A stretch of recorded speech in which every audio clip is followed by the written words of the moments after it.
Good morning. I have just left my beautiful friend's house in Devon and I'm onwards to the North Devon / Cornish coast. It's been a while since I've seen the sea, so heading to the sea.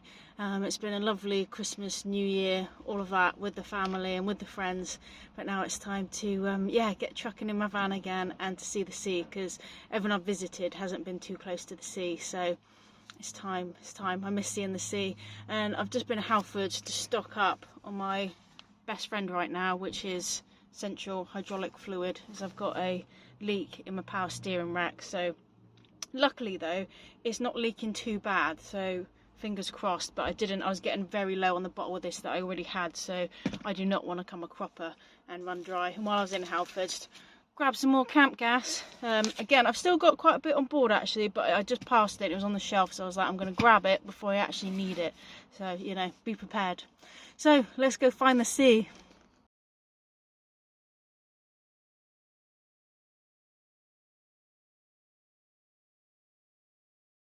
I'm having a pretty basic dinner of pot noodle tonight. Just wanted something quick and easy, as I've just been spending ages just sort of sorting out my van, having a bit of a clear out and stuff. So I just thought, right, I want something quick and easy, so I'm just going to get the kettle on to make a cup of tea. So I thought I'll bang out a pot noodle. But top tip, if you've got some leftover sprouts from Christmas, just chop them up finely, so that they're quite finely chopped, and just pop them in the top of your pot noodle before you pour the hot water on, and then that way you get a bit of goodness in your pot noodle rather than it just being a pot noodle. And you can use up some of your sprouts. I absolutely love sprouts. I eat them even when it's not Christmas, because I just think they're such a banging little vegetable. So yeah, just pop them in the top there and then pour your boiling water over it.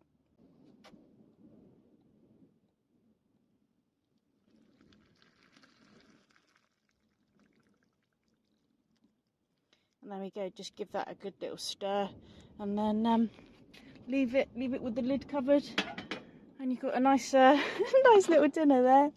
Nice little dinner of sprouts and noodles. Another thing that I'm using to spice up my pot noodle a bit is this stuff that my friend recommended for me. It's this stuff. It's called Zouarg paste, if I'm pronouncing that correctly. It's really good. It's from Waitrose. It's a little spicy. You can use it for dipping or for grilling stuff, or, you know, stirring through a pot noodle to brighten it up a little bit.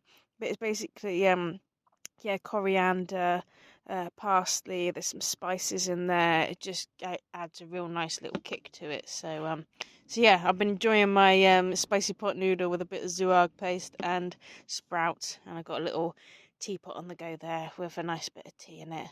It's called a spicy mate tea. I spent New Year's Eve with one of my dearest friends, and we made vision boards for the year ahead, and this is the one that I made.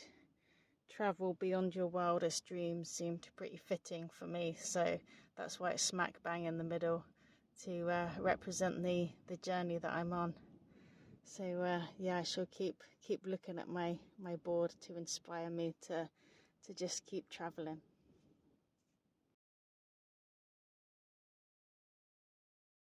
And this is my light setup for evenings in my van. It's candles and fairy lights. Very much love having minimal lighting of an evening. Apparently it is meant to be better for you to have like softer light of an evening to get into that what do they call it, like your circadian rhythm or something. But for me, I just love soft lighting at night. It just gets me into that sort of sleepy mode, which I like. And same for an early morning, especially a winter's morning when, you know, it's still dark out. I just like soft lighting, and then I'll put the big lights on, you know, once it's a bit later in the day, or not so late at night. Yeah, all about the soft light. So candlelight and fairy light is my kind of light.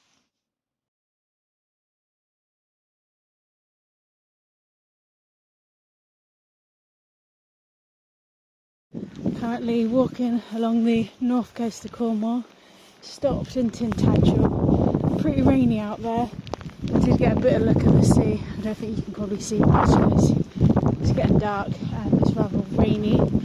I found somewhere to pull up for the night. Now there is a sign that says this, but I'm going to risk ignoring the advice from Tintagel Parish Council and ignore their warning. back in my van, just drying off after my walk. Got my diesel heater going, so it's getting all cozy in here. Got my clothes and whatnot drying in front of my heater. And yeah, just going to hunker down for the night and ignore the sign of no parking and no camping, because, you know, it's the first week of January. Place is a ghost town. I really don't think I'm going to get any bother on this rainy, windy evening. And if I do, then I'll just deal with it if anyone comes a knocking.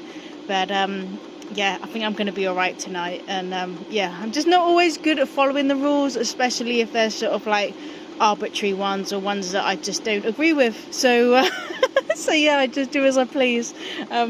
Obviously you've got to be a bit careful, and if there was, you know, if it was a legitimate sign where I'd be obstructing the road or, you know, in the way, I could understand, but I really don't think I'm any bother here, so I'm just going to do as I wish and yeah, get cozy for the evening.